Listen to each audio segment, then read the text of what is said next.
I'm looking through an old photo album that sits on a bookshelf at my mom's house.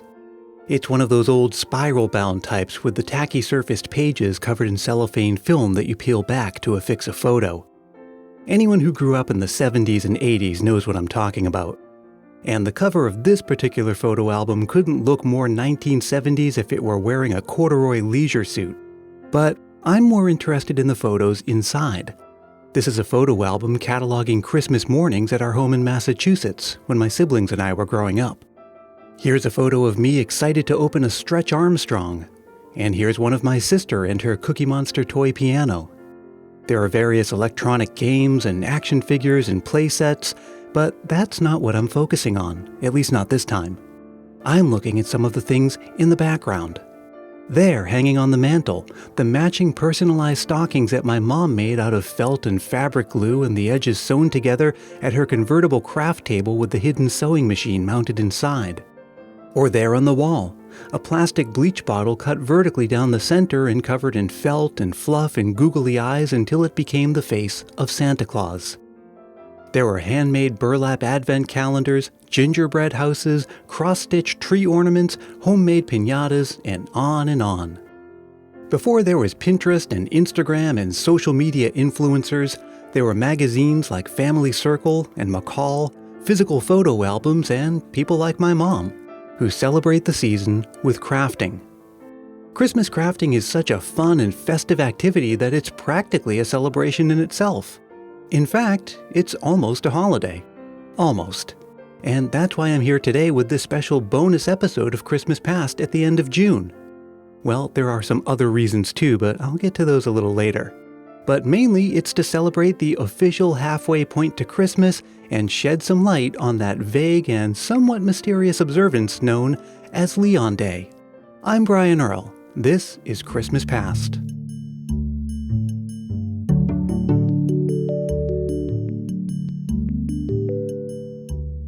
At some point every year, we start hearing about Christmas creep, that phenomenon where the Christmas season seems to come earlier and earlier as time goes on. Maybe in late summer, some of those inflatable Christmas lawn decorations will appear on the shelves at a big box home store, or Christmas decorations sit next to Halloween candy at the drugstore. If you happen to be the crafty type, it starts even earlier than that. I do frequent the Hobby Lobby. They've already got their Christmas stuff out. It's nuts, Christmas in the summer. That's Holly Killian, and she's a crafter in Scott City, Missouri. And I know a lot of people always complain, oh, they're putting Christmas stuff out in the middle of summer. And I always say, you're not a crafter. So why are Christmas crafts on the store shelves in May? Is this some kind of a Christmas in July thing?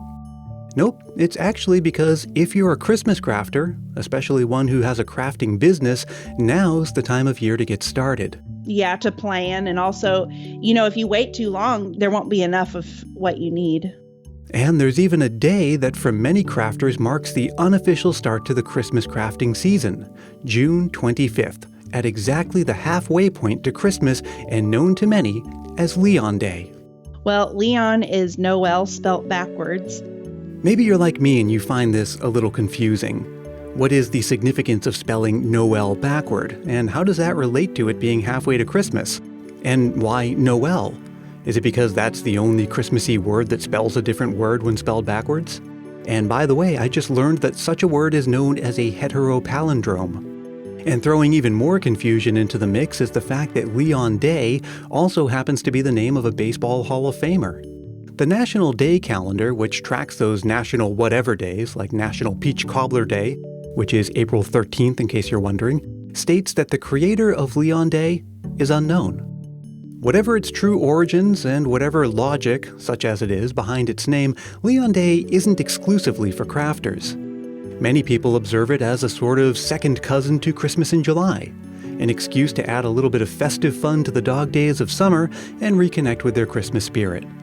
For some people, it's even a mini Christmas celebration, like Mary in Ireland.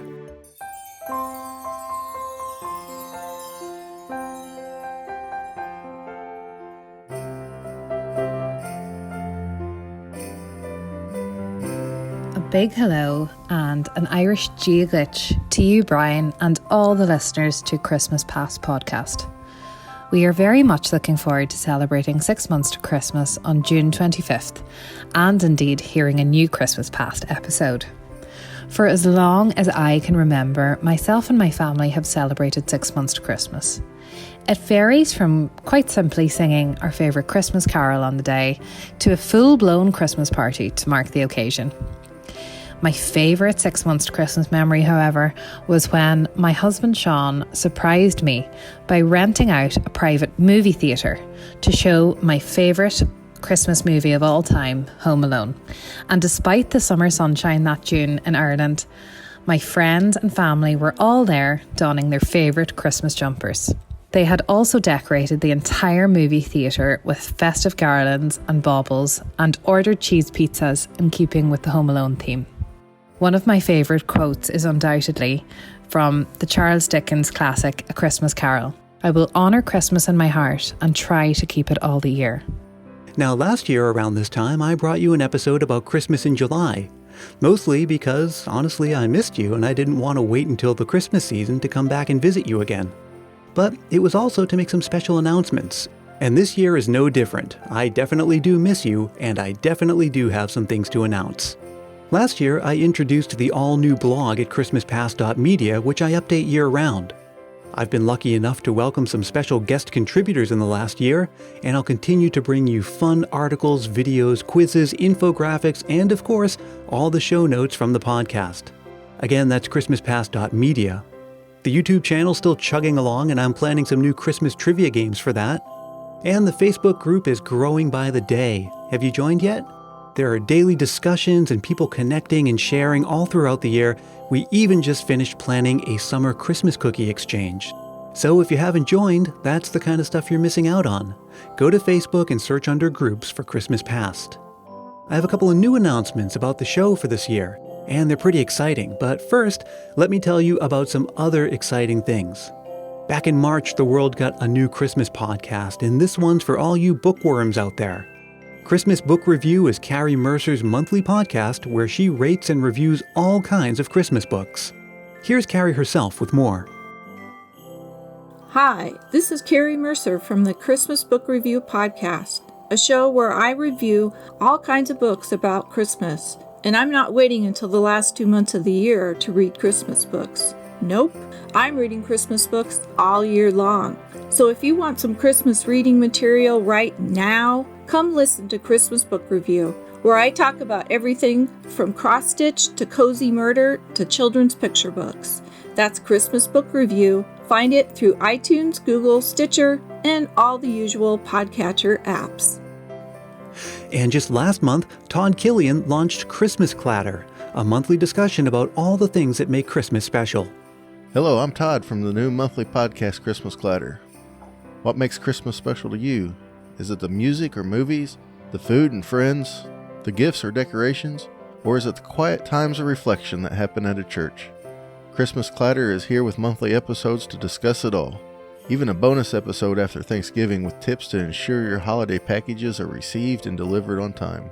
A new episode just recently released on your favorite podcast provider. Please join in the conversation on Facebook and Instagram at Christmas Clatter Podcast and on Twitter at Clatter Podcast.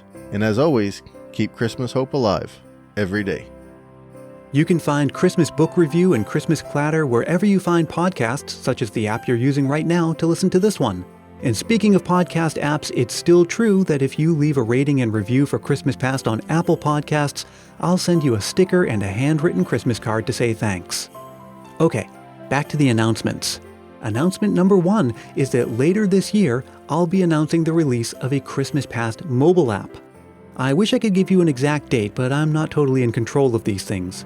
We're aiming for sometime in the early fall. It'll be totally free, and I'm hoping it'll be available for both iOS and Android users. And it'll deliver Christmas Past's brand of fun 365 days a year. So keep an eye out on social media for details. Announcement number 2. The coming season has more of what you've come to expect from Christmas Past. The stories behind some of your favorite Christmas traditions. But I'm also adding a special series of episodes on top of that, where I share a little-known piece of Christmas history. And trust me, this is a doozy of a story.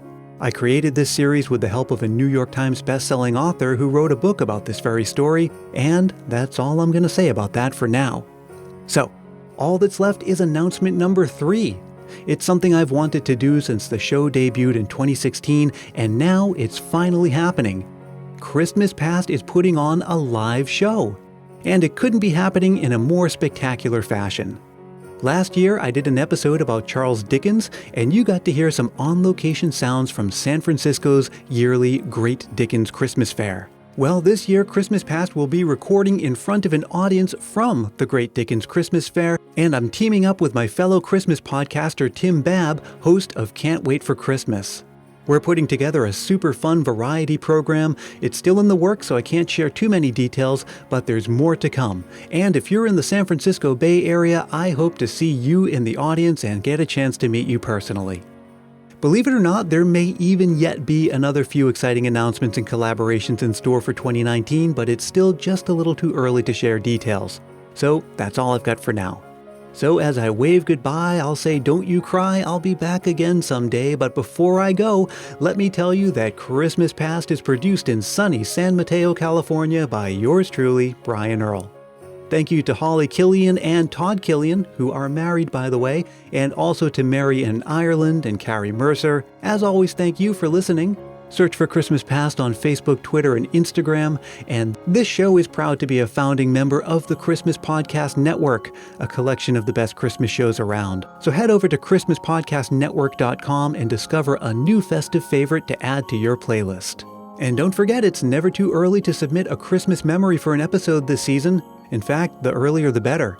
Just record a voice memo into your phone and send it to ChristmasPastPodcast@gmail.com. That's also a good email address to just drop a line and say hi any time of the year. I respond to every message I get, and I really do love hearing from you. And you'll be hearing more from me soon.